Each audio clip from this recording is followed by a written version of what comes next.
Praise the Lord. தாவீதை குறித்து அநேக காரியங்கள் நம்ம பார்த்துட்ருக்குறோம். இன்றைக்கும் தாவீதோடைய ஒரு முக்கியமான அவருடைய வாழ்க்கையில் நடந்த ஒரு முக்கியமான சம்பவத்தை குறித்து தான் நம்ம பார்க்க போகிறோம்.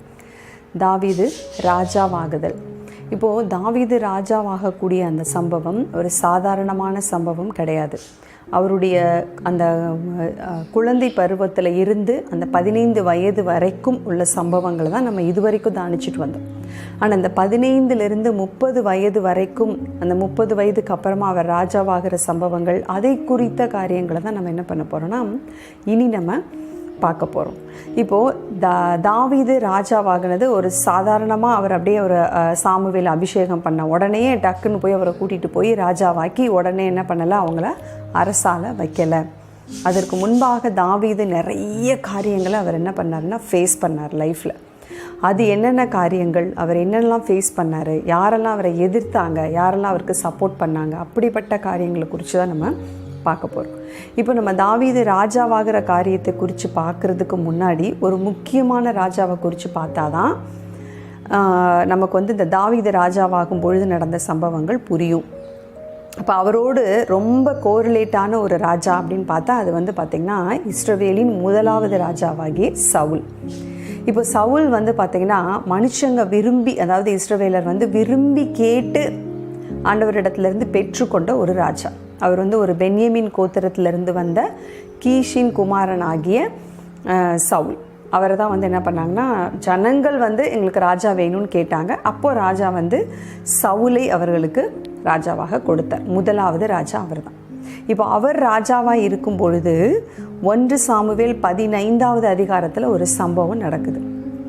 அது எப்போ நடக்குதுன்னு பார்த்திங்கன்னா, சவுல் ராஜாவானதுக்கப்புறம் கரெக்டாக 10 வருஷங்கள் முடிந்து 10வது வருஷம் நடந்துக்கிட்டு இருக்கும் பொழுது அந்த சம்பவம் நடந்துச்சு. என்ன அப்படின்னு பார்த்திங்கன்னா, ஆண்டவர் சொல்கிறாரு, நீ போய் அமலேக்கியர்களை முறியடித்து, ஏன்னா அவங்க இஸ்ரவேல் ஜனங்கள் மோசே வழி நடத்திட்டு வந்தார் இல்லையா வனாந்திரத்தில். அப்போது என் ஜனங்கள் போகிறதுக்கு வழி விடலை, அது என் மனசில் இருக்குது. அதனால் நீ போய் என்ன பண்ணணும் அப்படின்னா, அந்த அமலேக்கியர்களோடு யுத்தம் செய்து அவர்களில் புருஷர்கள், ஸ்திரீகள், பெண்கள், ஆண்கள், பெரியவங்க, வயசானவங்க, குழந்தைங்க, பிள்ளைங்க, ஆடு மாடு ஒட்டகம் கழுதை எல்லாத்தையுமே அழிச்சிட்டு வரணும் அப்படின்னு ஆண்டவர் சொன்னார். அதாவது சாமுவேல் தீர்க்கதரிசி மூலமாக அவருக்கு வார்த்தை வந்துருச்சு, கட்டளை வந்துருச்சு ஆண்டவர் இடத்துல இருந்து.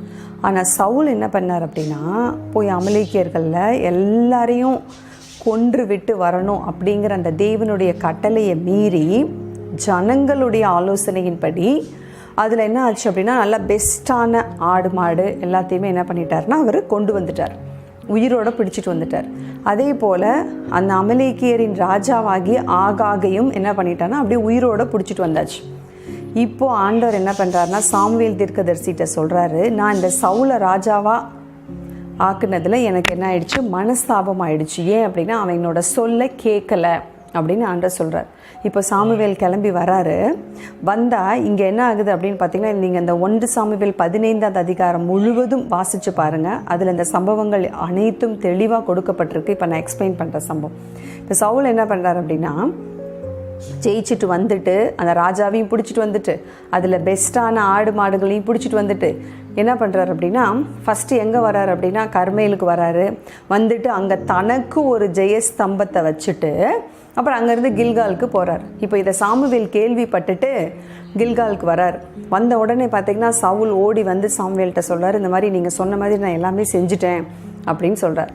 அதுக்கு சாமுவேல் கேட்குறாரு, அப்போ ஏன் காதில் விழுகிற இந்த ஆடு மாடுகளோட சத்தம் என்ன அப்படின்னு கேட்கும்போது, இந்த ஜனங்கள் தான் சொன்னாங்க, உங்கள் தேவனுக்கு பலி செலுத்துறதுக்கு நல்ல பெஸ்ட்டான ஆடு மாடுகள்லாம் கொண்டு போய் பலி செலுத்துவோம் அப்படின்னு சொல்லி.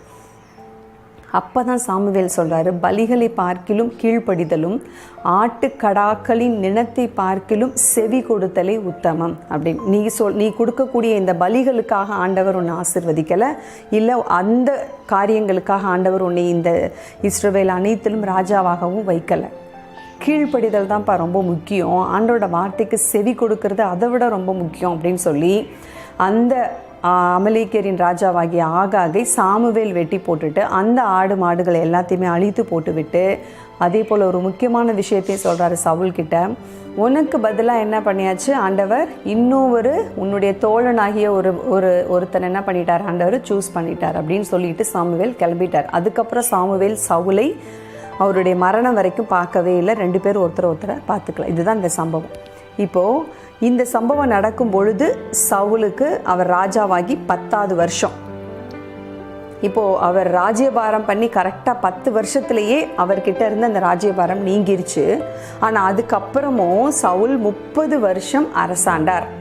அப்போ சவுலுடைய அரசாட்சி எத்தனை வருஷங்கள் அப்படின்னு பார்த்தீங்கன்னா 40 வருஷம். சில ஆராய்ச்சியாளர்களும் சில சரித்திர ஆசிரியர்களும் ஈவன் ஃப்ளாவியஸ் ஜோசிஃபஸ் அப்படிங்கிற ஒரு மிக ஃபேமஸான ஒரு ஹிஸ்டாரியன், அதாவது சரித்திர ஆசிரியர் என்ன சொல்லியிருக்கிறார் அப்படின்னா 20 வருஷம்தான் சவுல் அரசாண்டார் அப்படின்னு சொல்லி. ஆனால் வேத ஆராய்ச்சியில் தெளிவாக சொல்லப்பட்டிருக்கிறது. மற்றும் நம்முடைய வேதத்திலிருந்து அப்போஸ்தலனாகிய பவுல் சொல்கிறாரு, அப்போஸ்தலருடைய நடபடிகள் 13:21 தெளிவாக நம்முடைய அப்போஸ்தலனாகிய பவுல் சொல்லியிருக்கிறாரு, சவுலுடைய ராஜ்யபாரம் 40 வருஷம், அவர் 40 வருஷம் அரசாண்டார் அப்படின்னு சொல்லி தெளிவாக நமக்கு வேதாகமத்திலேயே அதிலிருந்து என்ன இருக்குதுன்னா நமக்கு ப்ரூஃப் இருக்குது. ஸோ சவுலுடைய அரசாட்சி 40 வருஷம். ஆனால் அவருடைய 10வது வருஷத்துலேயே தேவன் அவருடைய ராஜ்யபாரத்தை அவரிடத்துலேருந்து பிடுங்கிட்டார். அப்புறம் ஏங்க அப்போ ஒரு 30 வருஷம் அவர் பாட்டுக்கு அரசாண்டுட்டு இருக்கிறாரு? 10வது வருஷத்துலேயே பிடுங்கிட்டாருன்னா உடனே ஒரு ராஜாவை ஏற்படுத்தி இருக்கலாமே, ஆண்டவரால் கூடாத காரியம் ஒன்றும் இல்லையே அப்படின்னு நமக்கு யோசிக்க தோணும். இப்போது தேவன் அதுக்கப்புறம் சகல ஜனங்களுக்குள்ளேயும் தனக்கு ஏற்ற ஒரு ராஜாவை தேடுறார். ஏன்னா சவுல் மாதிரி ஒரு கீழ்ப்படியாமையின் ராஜாவாகவோ இல்லை ஜனங்களை சரியான விதத்தில் நடத்தாமலோ போயிடக்கூடாது. அதுக்காக ஒரு நல்ல ராஜாவை தேர்ந்தெடுக்க வேண்டும் என்று பார்க்கிறார். அதற்கு ஒருவருமே தகுதியாக இல்லை அப்படின்ற ஒரு சூழ்நிலை ஆயிடுச்சு. இப்போ என்ன பண்ணுறார் அப்படின்னா, கரெக்டாக அதே டைம் சவுல் எப்போ ராஜ்யபாரத்தை விட்டு நீங்கினாரோ, அதை சாமுவேல் போய் சொல்கிறார் இல்லையா, அதே டயத்தில் தான் தாவீது பிறந்தார். இதற்கு சரித்திரபூர்வமான ஆதாரங்களும் இருக்கிறது, வேத ஆதாரமும் இருக்கிறது. இந்த ராஜ்யபாரம் நீங்கின அதே டயத்தில் தாவீது பிறக்கிறாரு அப்படின்றதுக்கு நமக்கு என்ன ப்ரூஃப் அப்படின்னு பார்த்திங்கன்னா, 2 சாமுவேல் 5:4 அதில் நம்ம வாசிக்கிறோம், தாவீது ராஜாவாகும் பொழுது அவருக்கு வயது 30. அப்போ கரெக்டாக 40 வருஷம் சவுல் அரசாண்டார். அவருடைய ராஜ்யபாரம் அவரை விட்டு நீங்கினதுக்கப்புறமா 30 வருஷம் அவர் அரசாண்டிருக்கிறாரு. கரெக்டாக அவருடைய 10வது வருஷத்தில் தாவீது பிறந்திருந்தா தான் அவருடைய 30வது வயதில், அதாவது தாவீதோடைய 30வது வயதில் அவர் ராஜாவாக முடியும்.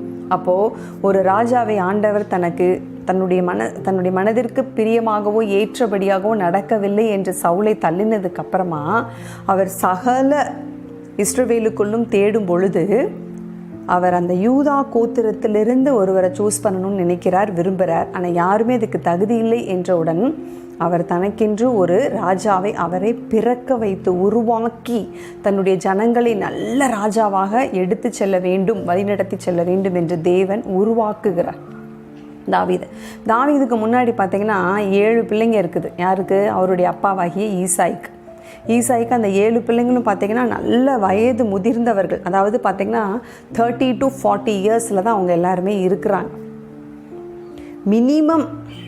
மினிமம் ஏஜ் டிஃப்ரென்ஸ் என்ன இருந்திருக்கும் தாவீதுக்கும் அவரோட கடைசி அண்ணன் ஆகிய 7வது அண்ணனுக்கும் பார்த்திங்கன்னா 15 வயசு இருந்திருக்கும். எப்படி சொல்கிறோம் அப்படின்னா, சாமுவேல் தீர்க்கதரிசி போய் ஈசாயின் வீட்டில் ராஜாவாக அபிஷேகம் பண்ண போகிற அந்த நபரை தேர்ந்தெடுக்க போகிறதுக்கு முன்னாடி ஒவ்வொருத்தராக வர சொல்கிறார் இல்லையா. அப்போ அந்த அன்னைமாருங்களாம் வரும்பொழுது கடைசியாக தான் தாவீது வரார். அப்போ அவர் அபிஷேகம் பண்ணும்போது அவருக்கு வயசு என்னன்னா 15 வயசு. இப்போ சொல்லுங்கள், அப்போ 15 வயசில் அவர் அபிஷேகம் பண்ணப்படுறாரு அப்படின்னா குறைந்தபட்சம் அவருக்கும் அவரோட கடைசி அண்ணனுக்கும் 15 வயசு வித்தியாசம் இருக்கும். அப்போ அந்த அளவுக்கு அப்போ 15க்கு மேலே தான் அவங்க அன்னைமாருங்களாம் அந்த மற்ற 6 அன்னைமாருங்களும் இருந்திருக்கிறாங்க. ஸோ அப்போ ஏஜ் டிஃப்ரென்ஸ் பாருங்களேன் எவ்வளோ கேப் இருந்திருக்கும்னு.